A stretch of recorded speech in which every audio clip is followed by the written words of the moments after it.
Szép jó estét kívánok! Az eddigi eseménytelen, csendes, szép időt a következő napokban változékonyabb időjárás váltja. Csütörtökig ennek ellenére marad a magas hőmérséklet, majd csütörtök délután egy markáns hidegfront érkezik, amely átmeneti lehűlést, illetve esőt hoz magával.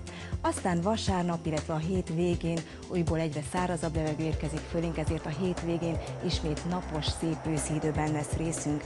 Egyébként már holnap észak felől egy gyenge hidegfront érint bennünket, de ez a front jelentős változást időjárásunkban nem okoz, bár a mainál már kevesebb lesz a napsütés. Az éjszakai órákban változóan felhős idő várható, ezen belül az északi területeken lesz több, délen ugyanakkor kevesebb a felhő.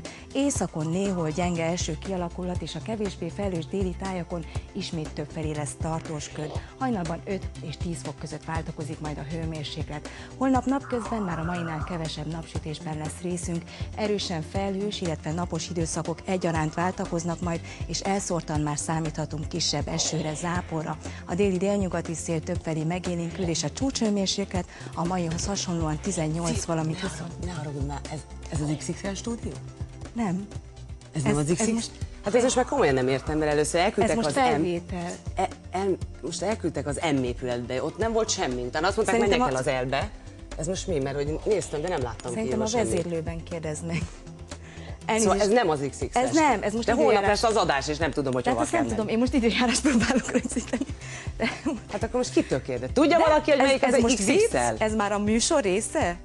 Hát most gyerekek, hát nem igaz. Hát tényleg nem tudja senki, melyik az XXL stúdió?